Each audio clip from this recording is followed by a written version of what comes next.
This is my 2006 Saab 9.3 with the 2.8 liter V6. I am diagnosing a draw from the battery. So basically if it sits like more than a day or 2 days mostly, the battery will be dead. So what I'm doing right now is I'm testing for an amp draw, and right now it is drawing half an amp basically, and the spec should be like point, like 50 milliamps, so that should be 0.05. So obviously it's drawing pretty good, which is killing the battery overnight. And so there's 3 fuse box locations on this wagon that I'm pretty sure it's only 3. There might be there's that like relay box right there, but I don't think that's going to be any importance to us. So I'm mainly focusing on this fuse box, and also keep a note that there is a fuse box right here, and to access it you have to have the door open. So I was looking at it and I was like, okay, well, what I'll do is I'll open up the door. I also opened up this back one so that I could get access to the fuse panel that's right here on the inside. So I opened up the doors and I looked for a door sill, like it'll be like a push button type deal to indicate that the door is closed, but I didn't see one on this Saab. So I was like, okay, so it's got to be part of the latch mechanism. And so what I did is I just took a screwdriver and basically like pushed this in, so it's thinking that the door is closed when it's not, which is what you need to do so that the lights don't come on. Same with this door. I did the same thing and I tested it. So with the battery connected and everything that I did, essentially waited for the lights to time out, and they did. And so if you don't know how to do a current draw, it's pretty simple. I'll show you real quick. There's plenty of other videos out there to show you how. So what I did is I disconnected the negative cable from the negative terminal, hooked up my multimeter leads, and then I set my multimeter to amps, connected it to the amp, fuse 10 amp. Be careful because you'll blow those fuses, and for this thing it's like a $10 for a 3-pack. I don't know if that's expensive or not, don't really care. And then your common ground, and then you just have them hooked up. So essentially the vehicle has power, but it's traveling through these leads through the multimeter and then returning back to the battery, so you're completing the circuit. And so the next step, what we're going to be doing, is pretty straightforward from here. You're just going to pull every fuse one at a time until this drops. We'll start with this fuse box. One other thing I'd like to add is this vehicle has so many modules, and so essentially when you close the doors and lock it, it being this kind of programmable key or whatever, essentially the Saab is still going to be looking for that signal.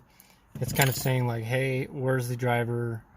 Like, I'll wait for him to come back, basically, because the modules, they all talk together, so it's a lot easier to refer to them as people, like them talking to each other. So right now they're still doing that. They're still wondering, like, where's the key signal? Is the guy in the car? Where is he? And so there's a set time to where the modules are going to shut off. They're going to be like, all right, he's not coming back, he's gone to bed or whatever, so we're just going to completely shut down. And so that's what you need to wait for, is that kind of timeout. A good starting point is half hour, 30 minutes. Just wait, leave everything connected like I showed you in the first. Just let that current go through that multimeter for about a half hour.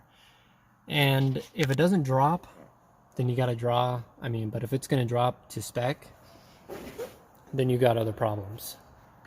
It's most likely then you're just your battery. Also, I would like to note that sometimes alternators can be a cause of a draw, their voltage regulator. So just be sure, if you got a big alternator fuse or something, if you're not pulling the big fuses or whatever, make sure you definitely pull that one. I've had multiple occasions where I've went to go look for a draw and it's been the alternator.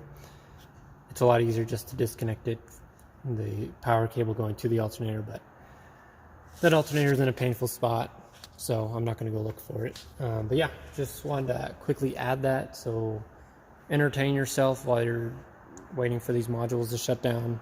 I'm working on this Kawasaki. I just did the fork seals and I'm going to clean it up a little bit while I wait. Also kind of clean up my area. I kind of made it a little dirty, so. Alright, and then after that half hour, we'll be back pulling fuses. So a little bit of an update. I did let a time go out and I pulled all these fuses. I didn't take the relays out. I also pulled the maxi fuses. I did pull this fuse and the draw went away. So what I did is first of all, I went to my owner's manual and it just said maxi fuse. So of course they didn't give you a title for it. So I went over to a wiring diagram and I went to go look for it, and it was fuse 37. So it was this guy right here. And that goes to the rear electrical center, which I assume is the rear fuse panel out there, and see if we can start undoing some of those fuses and see if that draw goes away. One more thing I'd like to add, it's definitely helpful to have long leads for your multimeter. I picked these up off the tool truck. You can definitely pick them up off of Amazon or whatever, I don't know. But yeah, so